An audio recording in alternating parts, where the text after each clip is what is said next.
prueba contundente contra Godoy y el gobierno de sus nexos con el narcotráfico.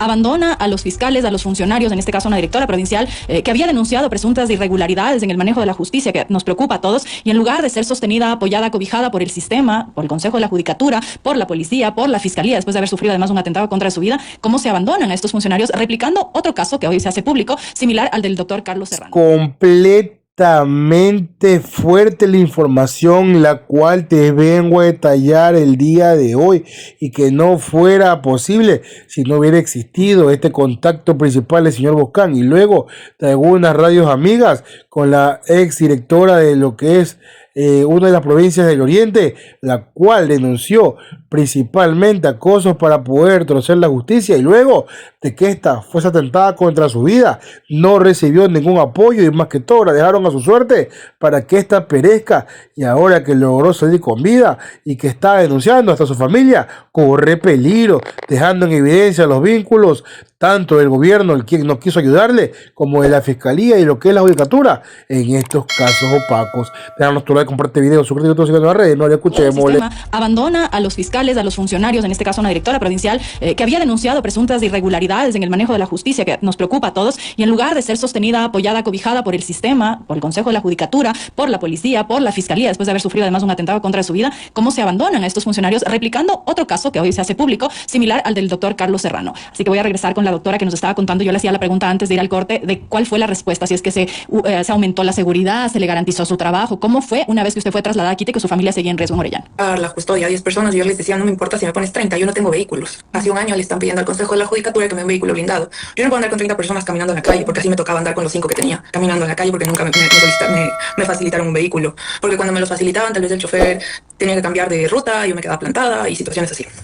Entonces, y era muy complejo. Pese a que tenía horarios, pese a que estaban aprobados, muchas veces me dejaron plantada, muchas veces me hicieron regresar al medio camino, situaciones que te toca vivir en el servicio público. ¿Y cuál fue la respuesta del Pleno del Consejo? Pues el 29 de octubre, tipo 6 de la tarde, yo me entré por Facebook, porque ni siquiera tuvieron la gentileza de avisarme formalmente, cuando veo la convocatoria del Pleno, que al día siguiente iban a aceptar mi renuncia. ¿Qué renuncia? La que Mario Godoy nos dispuso a poner a todos. La renuncia que yo no formalicé como renuncia, sino como una disposición de cargo. La renuncia en la que yo le decía que yo estaba en situación de vulnerabilidad y que hace 8 días me acababan de disparar. Esa fue la respuesta de los vocales, esa fue la respuesta del Consejo de la Judicatura. Solo lo pusieron, nadie mencionó nada, nadie dijo nada absoluto. Y claro, te van a decir, es que no podíamos decir nada por la seguridad de la doctora, porque esa es la motivación de ellos. Pero yo, en las palabras que le dije a Anderson antes de ayer cuando me entrevistaba, yo hubiera querido que el Pleno del Consejo de la Judicatura sea tan amable conmigo como lo fue con Henry Gaibor. Le pidió formalmente su renuncia. Porque a él no le hicieron válida la renuncia del mes anterior. A mí sí fue, te vas. Y eso fue a las 7:30 de la mañana, y a las 8 el Ministerio del Interior me decía que ya no me podía prestar custodia porque yo ya no era funcionaria pública. Una precisión, doctora, perdón, una precisión ahí.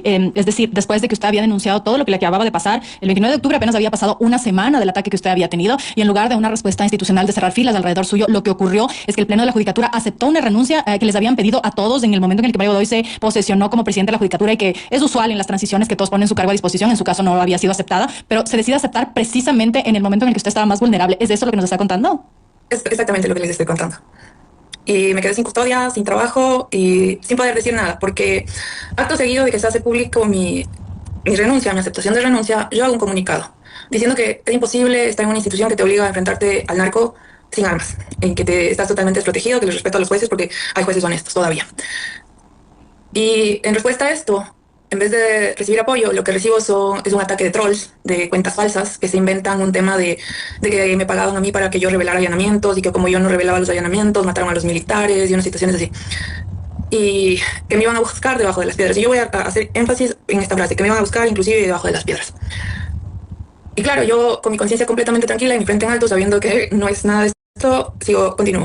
Y hubo una serie de amenazas que decían que había precios por mi cabeza, y las amenazas todos los días, ¿no?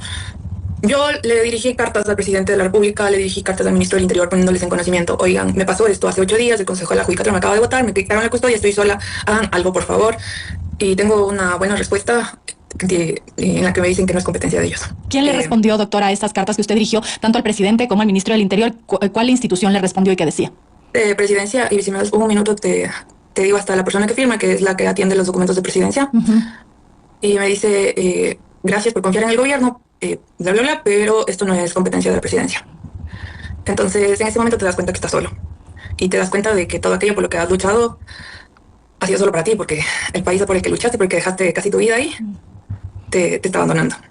Quiero también hacer para ese momento, perdón, un ratito, a las organizaciones no gubernamentales como es Human Rights Watch, que desde en diciembre del 2024, desde que ellos enteraron mis primeras amenazas, y tengo las misivas que le enviaron al presidente Mario Godoy exigiéndole que refuerce mi seguridad, exigiéndole que dé atención a mi caso, que yo estaba en peligro.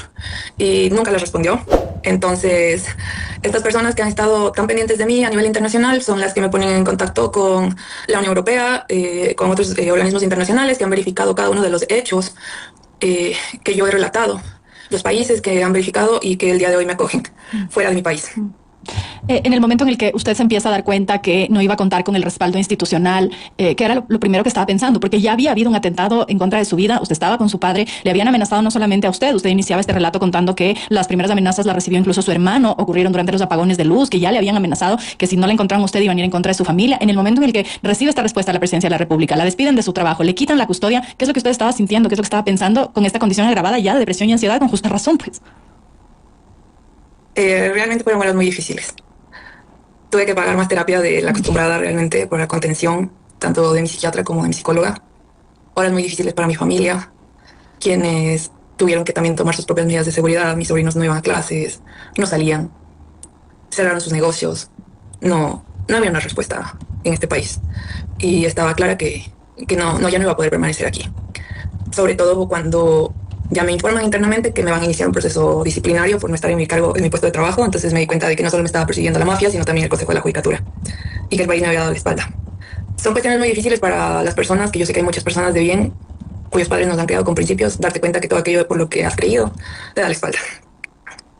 Pero, como digo, reitero siempre mi agradecimiento a las organizaciones internacionales que ya verificaron cada uno de estos hechos y que me dieron su apoyo y que gracias a ellos el día de hoy estoy fuera de Ecuador. Pero tengo que también llamar la atención y ser enfática en algo. Yo le pedí a Anderson que no publique mi historia hasta que yo pudiera estar fuera del país, porque temo por mi vida. Entiendo que han hecho varios requerimientos de información al Consejo de la Judicatura por mi caso. Y el día de hoy, después de que mi caso se publicitara o se viralizara, mi hermano ya fue amedrentado en la mañana. A mi madre ya le hicieron saber que saben en qué país estoy. Y nuevamente estamos pasando por horas de temor, porque nos siguen amenazando. Y tengo que nuevamente recurrir a instancias internacionales para también sacar a mi familia del país. Porque ya no sé si me persiguen los narcos o ya no sé si me persigue quién me persigue realmente. Esa es la realidad de cómo ha actuado el Consejo de la Judicatura. Una semana después de que me dispararon 8 veces, me votó al pleno, no dijeron ni gracias, ni que le vaya bien. Luego de eso me quitaron la custodia, luego fui atacatada por troles contra mi honra y mi buen nombre.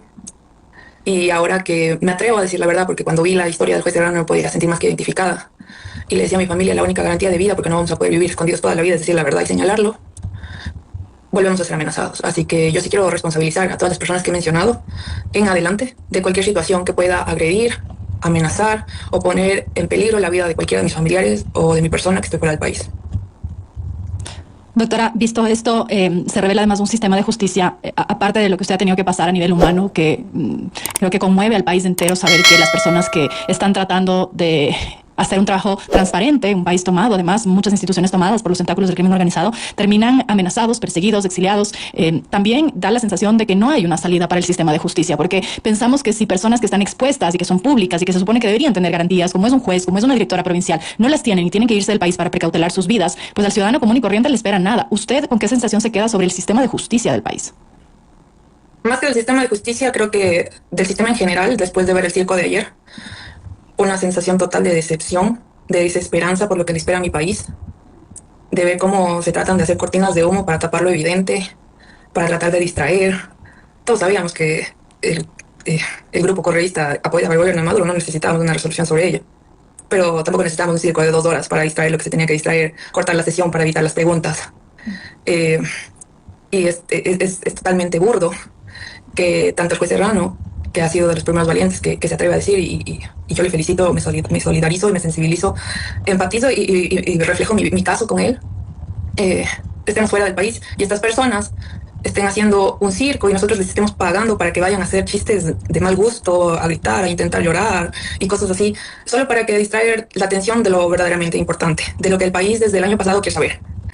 Y sí, mi pregunta y ahí mi análisis es, a mí ya me tienen iniciado una investigación. ¿A Henry Gaibor ya le iniciaron una investigación?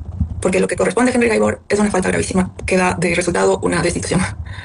Tanto a mí que me dispararon ya me tienen investigada. Y supongo que después de esto van a hacer otras cosas. Pero quiero saber si el Pleno o alguno de los vocales ya dispuso que se inicie la investigación en contra de Henry Gaibor. O si la Fiscalía o alguna situación.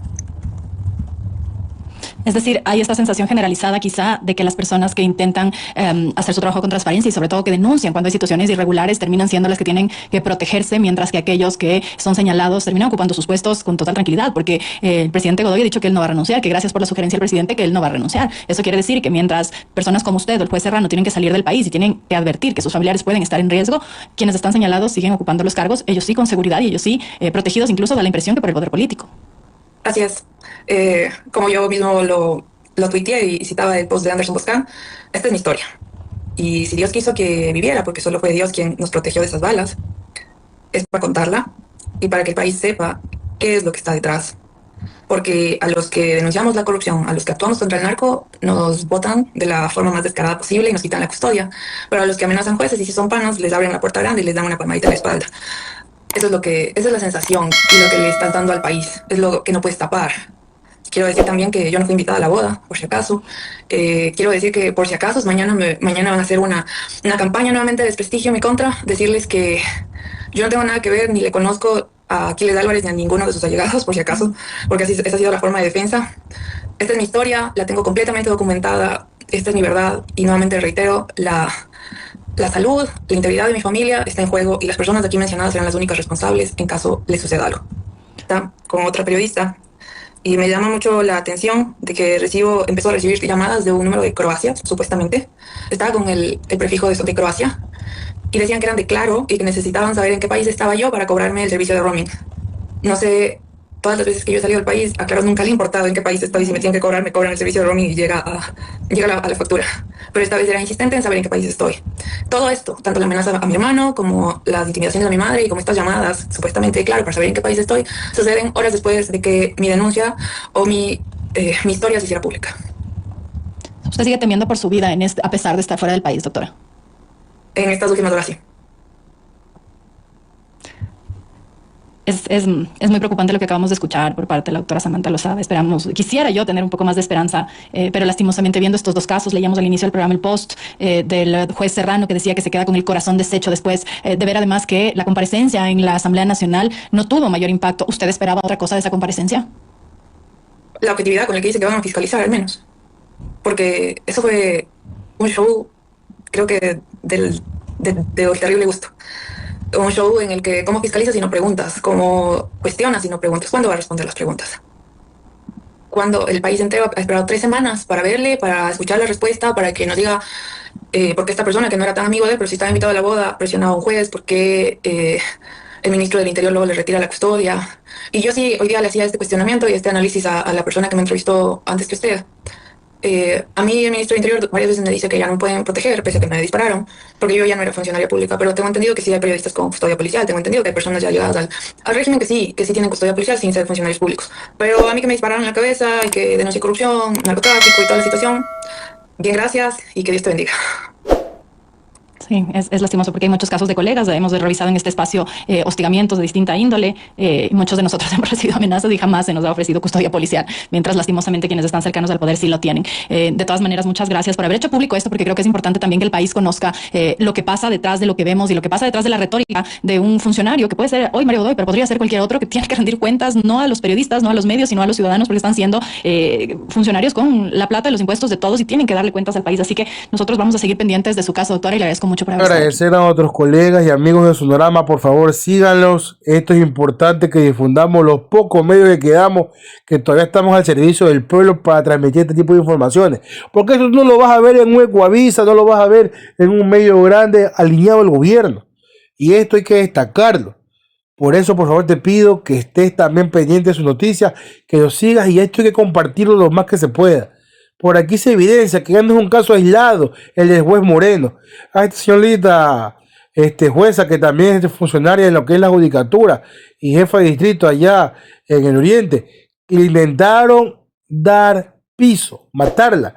Sin embargo, no pudieron, y ahora ya está contado todo esto que está pasando. Deja tu like, comparte el video, suscríbete a nuestras redes. Nos vemos hasta la próxima.